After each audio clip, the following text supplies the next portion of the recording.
Hey y'all, you watching Mixed Vibes with your girl Jasmine Nicole. Make sure y'all hit that like button, share, and subscribe. Go ahead and subscribe right there to my channel right now. So y'all, today we have a special guest. Her name is Ro.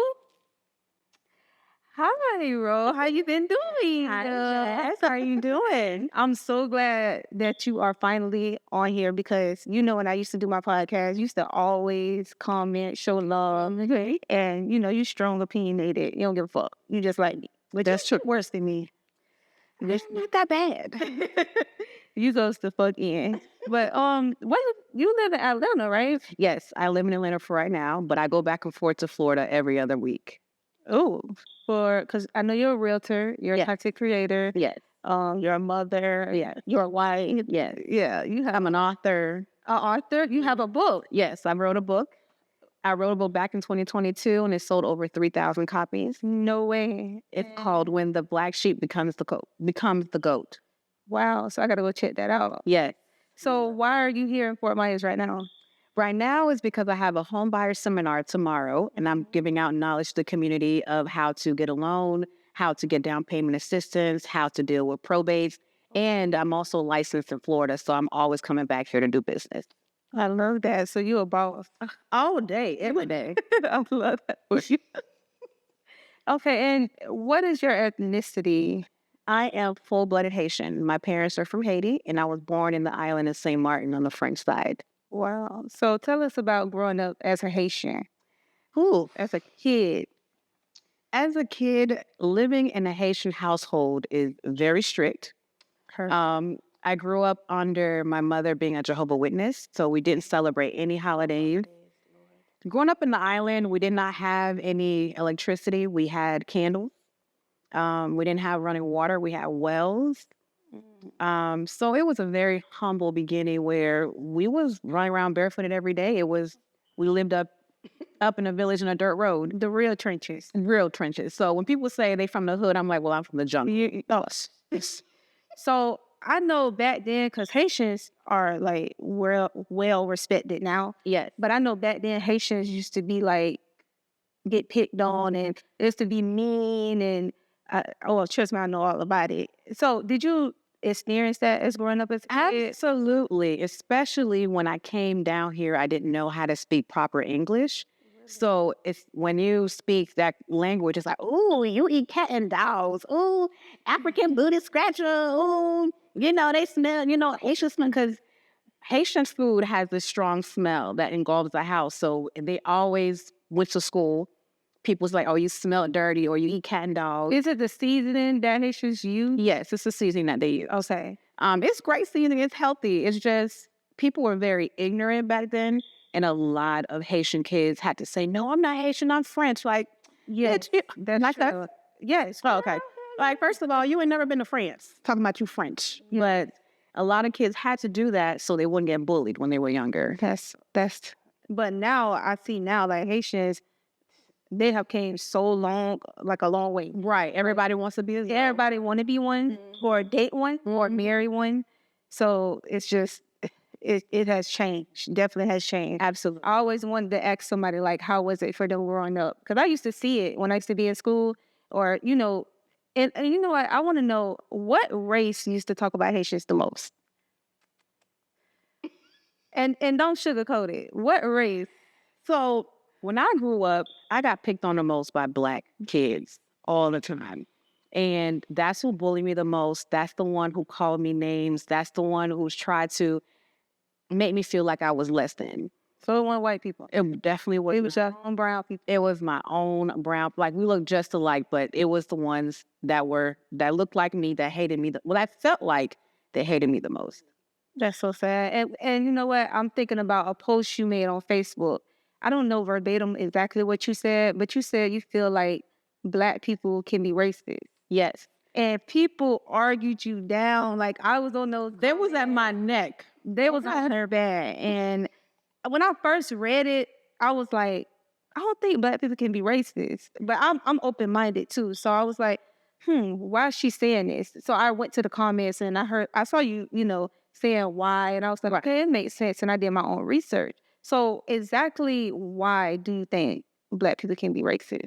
Well, the main post said Black people can be racist too, because That's what you said. the first thing that Black folks say is, oh, racism mean it's a systematic oppression. Black folks cannot be racist because we can't oppress other people. Right. So that was something that was taught to me during my comments. I can understand that there's a different definition, but there's two definitions. Prejudice, where you feel like your skin color is more superior than somebody else, or you treat someone differently because of their skin color. Or it can be what the people say in the comments, it's a systematic oppression. So if a Black person was to say, I really don't like white people, would that be racist or prejudice? That would be racist. You think that would be racist? Right, because if a white person say, I don't like Black people, would that make them Racist, but they started it. So of course they did started it, but Black folks are finishing it. Let me give you an example.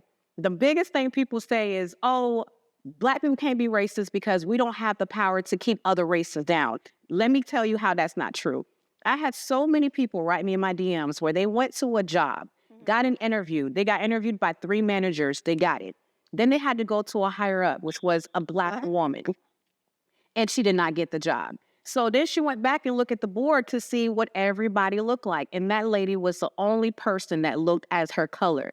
So there's definitely Black people in the workplace that holds back their own people, helping that systematic system of oppression. So what would you call those Uncle Ruckus people? Good point.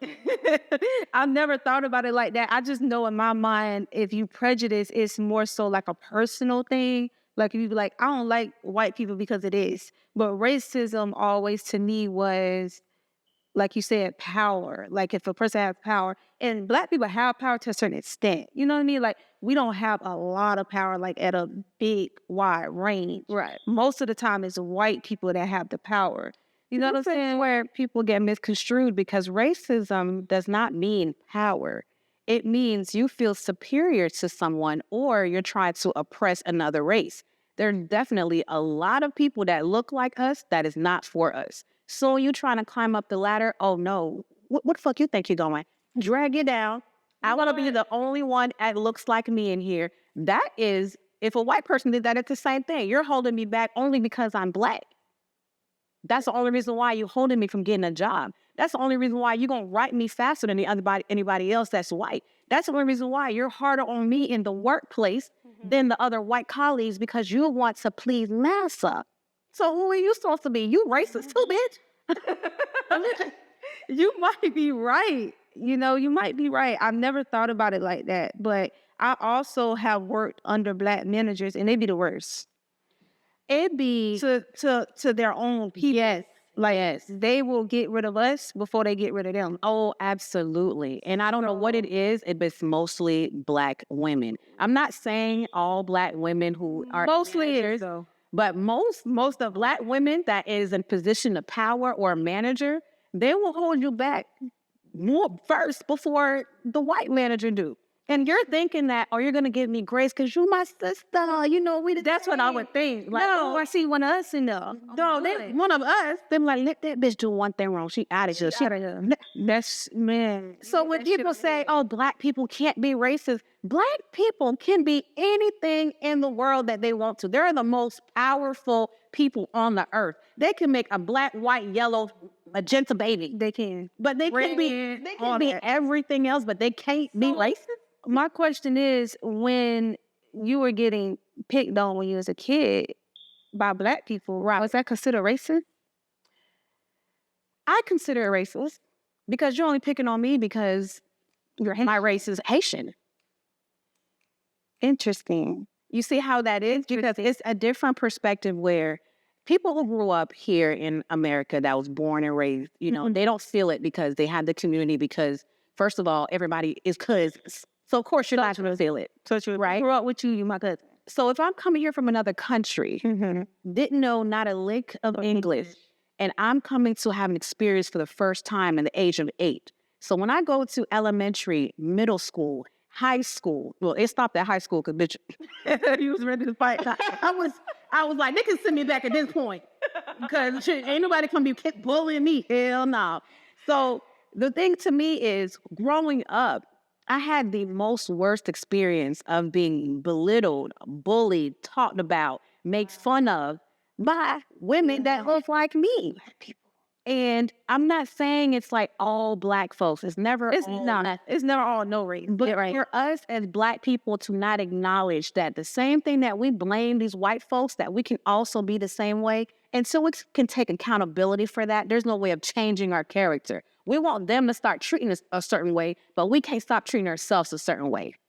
So and you got to understand, we are their parents. They follow what we do. So if we can't treat them and show them an example of how we treat each other, how are we supposed to expect them to do the same thing? So we are the problem as far as keeping and the solution. Exactly. So we could stop it if we stuck together, because we don't stick together. I'm gonna tell you right now. I feel like, do you feel like Haitians stick together? Because I really feel like Haitians stick together. Haitians absolutely stick together. Even their flag is union and a force. That means we're forced as a union together. Even our flag represents that. But it's when we come here, we are made to, because the thing is, when we're in a space, we're a minority. There'll be like 20 people, but 2 Black folks. We were trained by society to compete against each other. They're always going to put us against each other, because I'm experiencing that. Because when I'm in a dealership and I'm the only Black girl and another Black girl come in, ooh, man, you don't want so-and-so, she going to catch up to you. Oh, just because she's Black. Just because she's Black and she's another woman. Because when another white girl come in there, they ain't worried about her. They're like, girl, we know you're going to eat her up. But if it's another Black girl coming in, it's like, oh, you got competition, girl. She can sell more cars than you. And it's already, you are put against each other. A lot of women fall for it. And it's like, I want her to be better than me. And every time you see a win, you get pissed off because you're thinking it makes you look bad. Because if I do good, you must be bad. And it's not even that. Because if I do good, you win too. I mean, you're making great points. When I was on the post and I seen you talking about it, I seen so many people sharing it and against you. And I was like, I don't think they was trying to read to understand. I think there was, girl, they were so mad. They was pissed off with you. They was like, who is she? They was telling me to go die. They was like, girl, yeah, they ain't see all that. Lord. I was laughing. I said, sweet dreams, because you're going to die before me. You sleeping on me,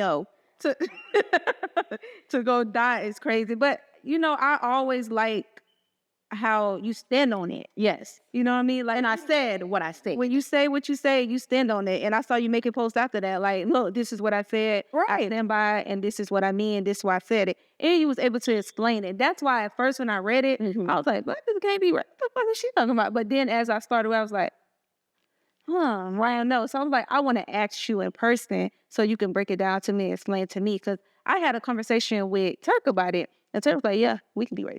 Absolutely. He automatically agreed. And I was like, why you say that? And then he was like, we was doing our research on it. And then he was showing me different views. He was like, because. And I was like, okay. Because we always bringing up power and systematic and all of those things. But Black people say the worst shit about other races. Absolutely. And if it was another race to say what we say, we would have burned we would knock all this shit over. Okay. Yeah. And the thing is, I'm not saying that, Black folks are the problem. They're going by what they think is normal. Society makes them feel like we're so oppressed, we're such of a victim that we can say what we want, but it doesn't matter because we're the victim. Yeah. It's okay. Bitch, I ain't no victim. Right. I'm a survivor. Right. Because you ain't gonna keep me in no box. Especially because you came from the island, so you know what it really is like. I came from an island where we had no electricity, no running water. We run out here barefooted. We cut heads off chickens to eat. Okay? We don't have AC. We have fans. Leave the window open. That was what we had. Because you so strong, like, I feel like, with your opinions and everything you say. Is that what made you like that? Like, growing up the way you grew up? Absolutely. Because when I came here, we were living off Dora, off of like a really small fourplex. And I thought we were in a paradise. I'm like, the air is just coming out the walls like that? Yeah. We could just flick on and on. There's lights. Oh my God. It's little stuff. We're like, oh my God. Like, we could just open a meat. Like, we don't have to kill the animal to even. So to me, it was like, whoa, even though it was 7 kids in a 2-bedroom quadruplex, right? We would think y'all was grateful. We were like, oh my God. Y'all was like, damn, we look. The roads are paved. There's no dirt. Oh So my gosh. That's growing up, when you get to see the struggle and then you see what you come from to what it is now, you become so strong-minded because nobody can knock you down and make you feel like a victim. like you that girl. Yeah, 'cause I'm that bitch anywhere, every room I come in, black, white, yellow, magenta, it don't matter. I love that. But you keep me laughing. But And I be serious. I know you do because you be going on and on. They be going on, and you go on and on with them. I'm like, this girl, she's still talking, and then you'll be loud and saying shit. But moving on, I want to talk about something too because you're a wife, right? Yes. And I'm not married yet, but I have a lot of. Why not? Don't look behind the scenes. But I have a lot of women coming to me asking me advice about relationships and marriage. And I don't give them advice about marriage because I'm not in their shoes. I'm not married. I've been in a long-term relationship for 6.5 years. So I want to ask you and be honest with me. I'm always be honest. Do you think a man knows when he want to marry you, and does it take that long? It don't take that long and he knows. Should he already be like marrying you? And if he's not, should you be leaving, or what would you do? And how long did it take for your husband to ask you?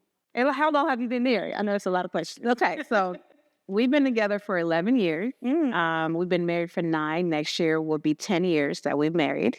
So it's been a decade. We met 2014. He proposed 2015. The following year.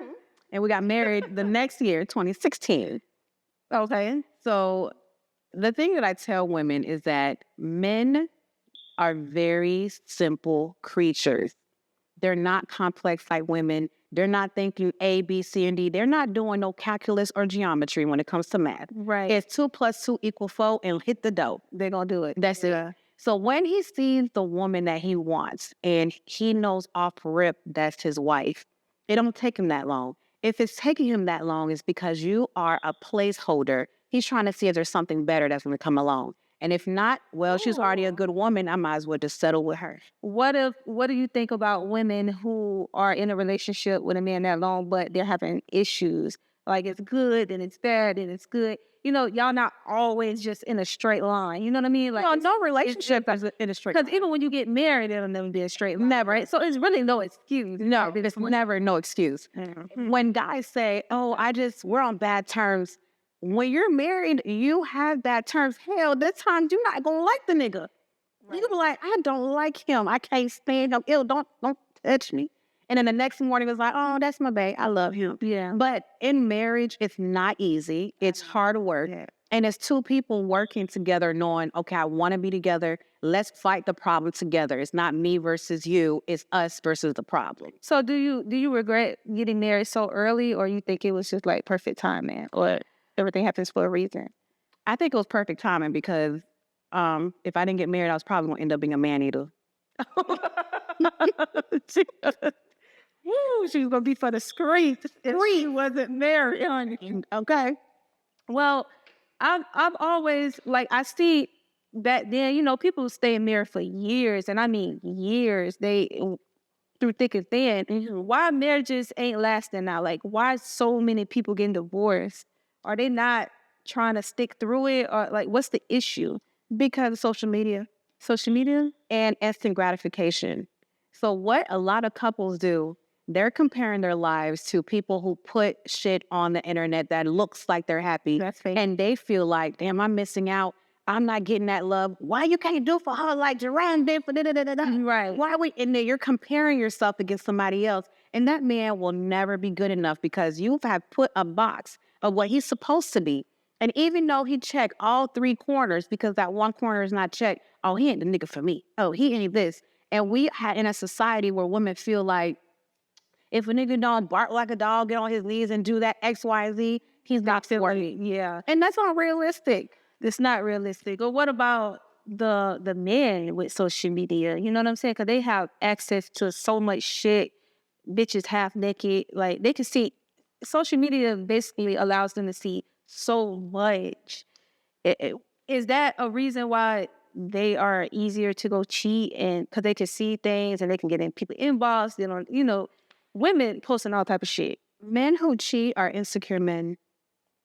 I believe that. The reason why they cheat is to feel like they still got it. They don't even care. It could be Molly from Minnesota. It don't even matter. It could be anybody. He wants to feel like he still got it. He wants to feel like he can still attract someone and get in their drawers if he needs to. He has no emotional ties to the woman. It's a game. Especially if he been out the game for so long. He want to see like, let me see if I still got it and I can get this girl. And society has made men feel like if you only have one woman, you're missing out. I mean, pussy feel like pussy. Right. You don't need 300 of them, and you don't need 2 of them. And the guys are so afraid that women are going to use him for the money that he don't have. Yeah. What she going to use you for? You know? So men have this notion that, oh, women are just gold diggers, or women just want to use me for what it is. If I'm not giving something to a woman, I'm worthless. And a lot of women in society... But you don't think most women do think that? Like, if a man don't have it all together, it's like... I mean, it may not be reality, but on social media, that's how it make it seem. Like, if a man don't got this and don't got that. And those women are single and lonely. And and that is like a lot of pressure on men. They always feel like they got to have this and they got to have that to attract certain type of women. Because women are looking for the finished package. They want somebody who has all of it together, but you don't have all of it together. Right. So how you expect a man to have the cars, the house, the career, got it all together, and you're not checking none of them boxes themselves? Why don't you work on yourself of what kind of man you want to attract? If you want a man that has everything put together, you should have everything put together. You want a guy that has a house and cars, you should have a house and car, because you should be able to compliment him, not lack. What if he has all them things and you don't? So now, what are you? You're a liability. You're not an asset because you're not adding nothing to him. You're just subtracting.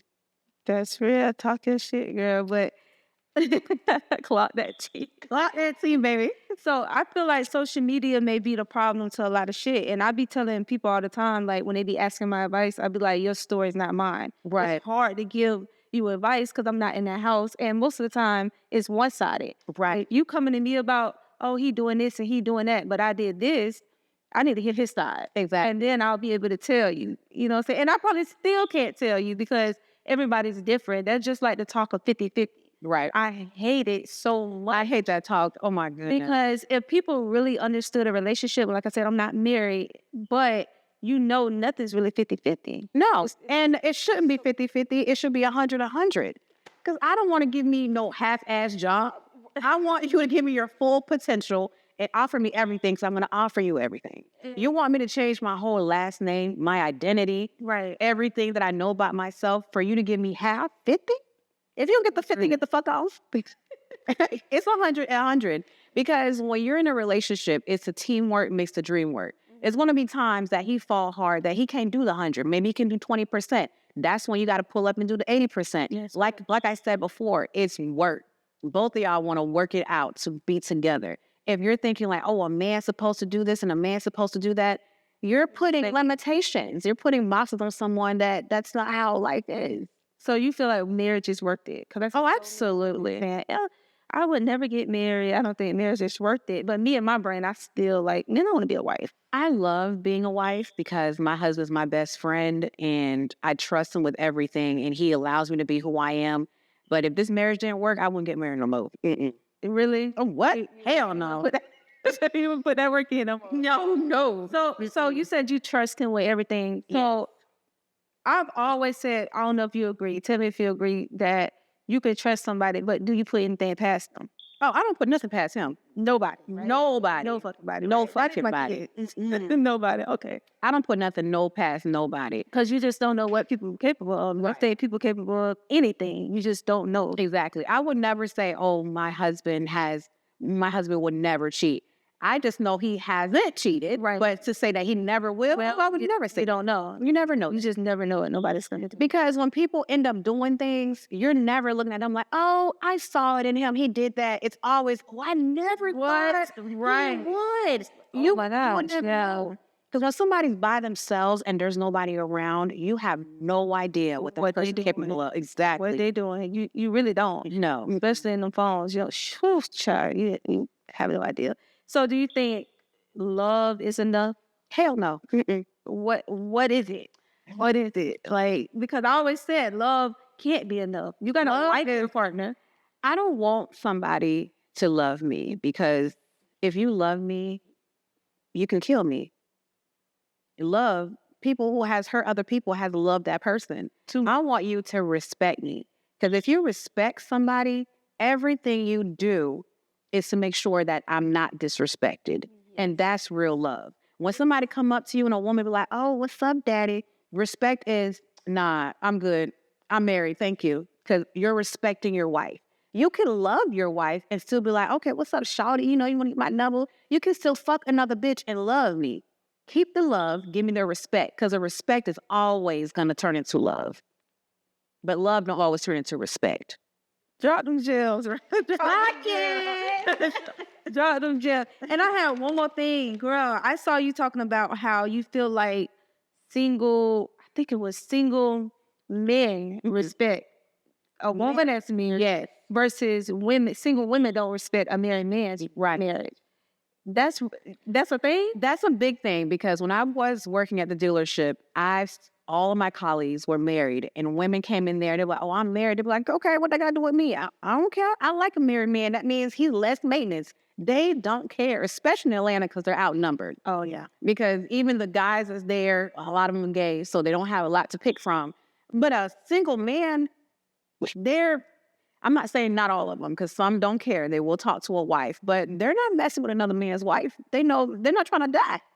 Oh, yeah, they don't want no problems. They don't want no problems. So a lot of times when I'm like, oh, I'm married, because my DMs is dry. I mean, if somebody in there holler at me, it's because they really don't know me. It's a weird follower from somewhere. And once I'm like, I'm married, but I don't have constant DM trying to holler at me. But if I go in my husband DM, full of pictures, full of hoes and pigeons.